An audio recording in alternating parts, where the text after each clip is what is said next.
नाम तोरो? हार्दिक। कहाँ को आए थे? यही का। यहीं का कहाँ का? दतिया। हाँ बोल भैया। गुरुजी एक प्रश्न पूछना था आपसे। हाँ पूछ ले। जैसे कि मेरे पिताजी ने दादाजी ने मुझे सबने राम कथा सुनाई, मेरे मन में एक प्रश्न जागा कि रावण जो था ना वो सीता माँ को किस रास्ते से देखता था? वाह, एक बार ताली बजाओ। ये अद्भुत बात बालक ने पूछी है। आपका पूरा नाम क्या है? हार्दिक आगे? हार्दिक नायक। नायक। रावण माँ जानकी जी को अपनी पुत्री की नजर से देखता था, ऐसे अनेक ग्रंथों में हमने पढ़ा है। इसका जवाब की कथा पूरी हम कल सुनाएंगे तुम्हें। धन्यवाद गुरुजी, मगर एक खेद है कि कल मैं रहूंगा नहीं यहाँ पे। तो आज सुनाने? थोड़ा सा अगर हो सके तो। जो आज्ञा आपकी श्रीमान। धन्यवाद गुरुजी, धन्यवाद। जो आपकी आज्ञा। रावण माँ जानकी जी को पुत्री रूप में देखता था, क्योंकि दरअसल माँ जानकी जी रावण की ही पुत्री हैं। पूछिए कैसे? रावण यज्ञ करता था, आदि आदि बलियां देता था, तो एक घड़े में खून को भर करके रख देता था। लेकिन किसी संत ने बताया कि ये जो खून का घड़ा है, अगर ये लंका में रहेगा तो अकाल पड़ जाएगा, जहां भी रहेगा अकाल पड़ जाएगा। तो रावण उस घड़े को महाराज जनक जी की नगरी में जाकर के, एक खेत में जाकर के उस घड़े को गाड़ दिया। चूंकि वह रावण के ही खून बार बार बलि देने के विधान का खून था उस घड़े में, और रावण गाड़ करके चला आया। कालांतर में जनकपुरी में जब सूखा पड़ा तो महाराज जनक ने अपनी पत्नी के साथ में हल चलाया। उस हल में वह घड़ा जो घट था वो फंस गया, और उससे वह कन्या प्रकट हुई, और जो कन्या प्रकट हुई उनका नाम वैदेही श्री जानकी मां सीता जी पड़ा। इसलिए रावण की पुत्री मां जानकी है। अब जब रावण की पुत्री है तो रावण ने फिर हरण क्यों किया? आप ये पूछोगे कि महाराज जी हरण क्यों किया? बेटा हरण इसलिए किया कि रावण हमने एक जगह पढ़ा है कि रावण जानकी जी से इतना प्रेम करता था कि रात में सोते समय सीता सीता चिल्लाता था, अपनी पुत्री से सीता सीता चिल्लाता। तो मंदोदरी रोज पूछती थी कि ये सीता कौन है? रावण बोले हम बता नहीं सकते, अभी चुप रहो तुम। और कालांतर में जब रावण को खबर लगी कि हमारी बेटी का विवाह राम जी के साथ हो गया, रावण बड़ा प्रसन्न हुआ। और जब उसे दोबारा पता लगा कि हमारी बेटी को, बेटी के पति को वनवास मिल गया, तो रावण को बड़ा क्रुद्ध हुआ कि हमारी बेटी सुकुमारी, हम लंका के राजा हैं, और पिता इतना बड़ा है और बेटी बन बन भटके। तो रावण अपनी बेटी के उस दुख को नहीं देख पाया, छल करके अपनी बेटी को लंका में इसलिए लाया ताकि यहाँ सुखमनी से रहे और 14 वर्ष का वनवास हो जाए। बात ऐसी है कि रावण ने एक बार सभी संतों को मारा, और मारकर खून इकट्ठा करके घड़े में भर दिया, और वो घड़ा दे दिया मंदोदरी को, इसको संभाल के रखना। एक दिन मंदोदरी को प्यास लगी तो वही घड़े का खून उसने पी लिया, तो मंदोदरी उस संतों का खून था तो वो गर्भवती हो गई। फिर रावण ने गर्जना की तो मंदोदरी का गर्भ गिरा, उसने उसी घड़े में डाल दिया। रावण ने उस घड़े को ले जाके जनक जी के नगर में गाड़ दिया जमीन में। पृथ्वी माता ने उस गर्भ का पालन किया, सोने का हल चलाया जनक ने, सीता का जन्म हुआ।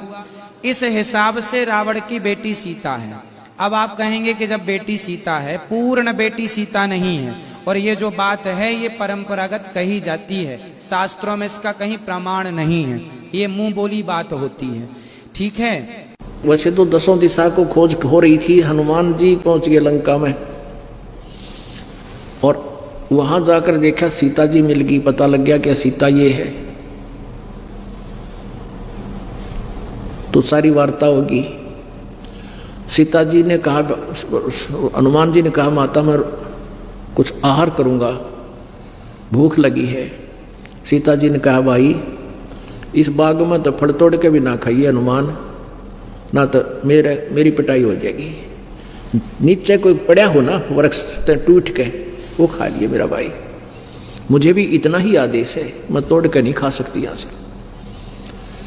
नू कह आख्या माँ पानी बनाए और मैले कुचले कपड़े पहने बैठी, उतरा हुआ चेहरा, बहुत दुखी, और कहा हनुमान श्री राम ने कह दिए मैं उसके वियोग में दिन काट रही हूँ कि आवेंगे मुझे ले जाएंगे। उससे पहले क्या देखा था हनुमान जी ने? ऊपर वृक्ष पर बैठा था छोटा रूप धारण करके, सिंपल से बंदर का। रावण आया, रावण ने बहुत यातना दी कि तू मेरी पत्नी बन जा, स्वीकार कर ले।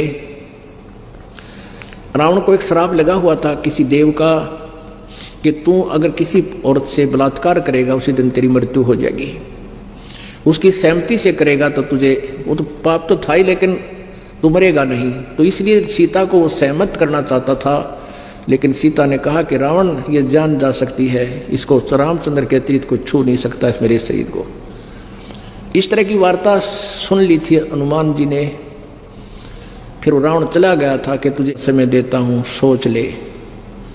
वो कह रही थी बेशक कितने का देव ने सोच रखे है।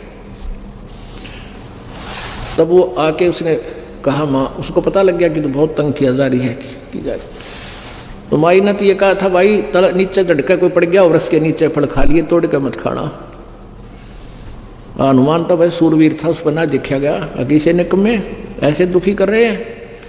अब उसने पहले तो उस वृक्ष ने तोड़ा, तले गिरे लद पद फल ने, और फिर पहलवान था सरड़ सरड़ खा सारे खावा, कोई फला कई वृक्षा ने तोड़ ताड़ के फलाते तो छक्या, बाकी के पाड़ के बागर फेंक दिए समुद्र में। रावण को पता लगा कि एक बानर आया हुआ है, ऐसे ऐसे उद्मस्ता रहा है। ये तो आपने सारी कथा का पता है, ज़्यादा ना बढ़ा के। फिर वो वापस आ गए, सीता जी को अंगूठी दे आए, उनसे कंगन दे आए जो श्री राम पहचान सकते थे। सारी बात होगी। अब और कथा ना सुनाना चाहता, दास तो कहना चाहता है। अब रामचंद्र जी को हनुमान जी ने बताया कि भगवान सीता जी मिल गई और रावण के 9 लखे बाग में कैद कर रखी है। अब रामचंद्र जी हनुमान जी को अन्य व्यक्तियों से दूर ले गया कि आजा मेरे प्यारे बच्चे को। खुशी तो घनी हुई, मैं सीता जी की खोज कराया, सीने से लाया, प्यार किया कि आजा मेरे भक्त मेरे संत, एक बार इधर आजा, 2 बात पूछूंगा। एकांत में जाकर पूछा, जैसे पुलिस वाले पूछा करें चोरते हैं। कहने लगा भाई हनुमान उड़ते ठीक से, सीता अका जी दया है आपकी, भाई रोटी कहाँ खाई? रावण के वहाँ गया होगा ना दरबार में? अक नहीं भगवान, वहाँ नहीं गया। सीता लेकर गई होगी इतने वहाँ रावण के दरबार में, वहाँ खाना खा के आया होगा कि नहीं भगवान। माता ने तो ये कहा था कि यहाँ से कोई फल भी तोड़ के नहीं खाना तूने, फल भी तोड़ के खा लिया ना बेटा, मैं भाई मन ना पीटेंगे ये, फिर मेरी पिटाई करेंगे। कोई नीचे पड़ा हो ना टूट के अपने आप, वो खा लेना। वह किसके रावण के वहाँ जाओ छी। फिर कहने लगा कि आर श्रृंगार खूब कर रखे होंगे, सुथरे कपड़े पहन रखे होंगे अच्छे बढ़िया? अक नहीं। क्या वो रावण के पास जाती थी? अक नहीं। मैंने अपनी आंखों देखा, सारी वार्ता बताई कि वो तो आपके वियोग में आपके अतिरिक्त किसी को सौपन में भी नहीं सोचती। अपने आत्माओं, यहाँ रामचंद्र जी ये देखना चाहते थे यदि वो आस्था मेरे में रखती है तो उसने ले आऊं, और जय वो रावण से ही संबंधित हो चुकी है, रावण से घुल मिल गई है, फिर क्यों दुनिया मरवाऊं? दुनिया के लाल मरेंगे वहाँ पर, फिर क्यों लाऊं उसको छुटवा के? अगर वो मेरे में 100% आस्था है तो फिर उसको, उस आत्मा को अवश्य उस काल की, उस रावण की जेल से मुक्त कराना पड़ेगा। ऐसा ही हुआ। हम इतना ही आपको बताना चाहते हैं। प्रसंग क्या है कि हम लोग लाज में आके वह लक्ष्मण रेखा लांघ जाते हैं, और लक्ष्मण रेखा लांघ देने से यानी मर्यादा तोड़ देने से हमें सीता की तरह घना दुख उठाना पड़ता है। पुणात्माओं, एक लक्ष्मण रेखा हमने सतलोक में लांघी थी, वह मर्यादा तोड़ी थी, अपने परमपिता से हटकर हमने इस काल में मन फंसाया था। अब हम उस मर्यादा को उल्लंघन करने से आज कितना कष्ट उठा रहे हैं। इस काल के इस 9 लखा बाग में, 21 ब्रह्मांड में हमें कितनी यातना दी जा रही है। किसी का बेटा मर गया, किसी की बेटी मर गई, किसी का दामाद मर गया, किसी की टांग कट गई, किसी का हाथ टूट गया, कट गया है, ना जाने कितने प्रकार के कष्ट आपके ऊपर हैं। कोई कैंसर से पीड़ित है, कोई किसी प्रकार है। पुण्यात्माओं, हमने फिर वापस अपने भगवान के पास जाना है, पति के पास जाना है। अब पुण्यात्माओं,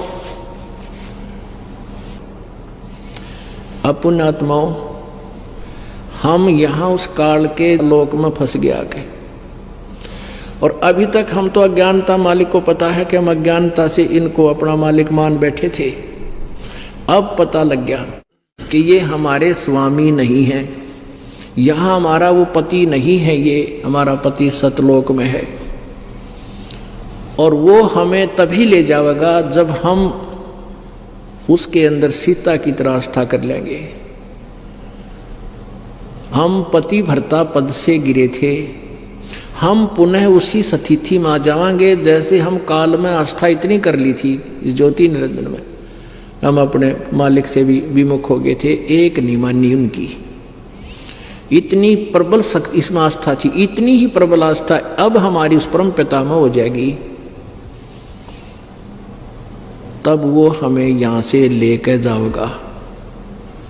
तब इस रावण के 9 लखे बाग से हमें रावण की कैद से, इस काल की कैद से छुटवाएगा, अन्यथा बात बने को नहीं।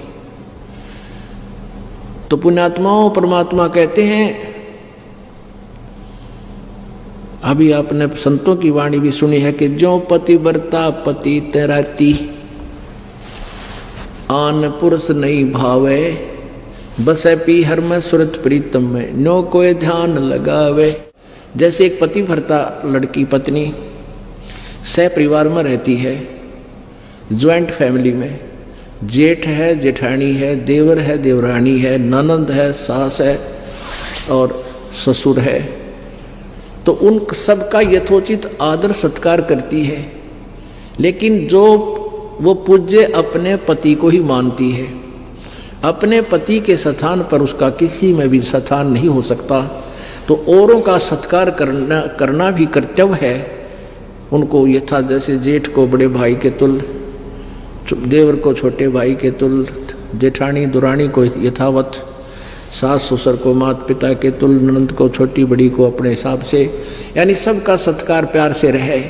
लेकिन जो आस्था अपने पति में वह किसी में नहीं हो, स्वप्न में भी, तो वो ऐसा होता पतिव्रता के मन में जैसे किसी ने बुखार आ गया हो और उसको कह ले खाना खा ले, उल्टी गिरन हो जा, जी परखी नहीं जा, तो ऐसा स्वभाव बनेगा आपका। तो ऐसा स्वभाव बनेगा अन्य भगवानों के प्रति आपकी आस्था कति नहीं रहेगी, मन में भी नहीं आवे, न सोच भी नहीं सकते कि इनसे मैं कुछ मांग लूं, यानी इनसे पति वाले कर्म कर लूं। करने का भाव है कि हम अपने मालिक परमात्मा से ही मांगे, जो मांगे, जो कुछ भी चाहे उसी से अपनी पूर्ति करें, तब हम पतिव्रता बनाएंगे। और फिर कहते हैं पतिव्रता जमी पर जो जो धर है पावे, समर्थ झाड़ू देते हैं ना काटा लग जावे। पतिव्रता यानी ऐसी प्यारी आत्मा जो एक परमात्मा कबीर जी के अतिरिक्त किसी को स्वप्न में भी नहीं सोचती, फिर वो अपने जीवन रूपी सफर में जब चलती है, वो समर्थ, वो पूर्ण परमात्मा, वो कबीर परमेश्वर उसके जीवन रूपी सफर में कांटों को बुहारता है, वो पाप कर्म रूपी कांटों को सब साफ करता चलता है, कहीं मेरी प्यारी आत्मा को कोई कांटा ना चुभ जा, कोई कर्म का दंड ना लग जा। कहते हैं इस प्रकार अपने परम पिता में ध्यान लगावे।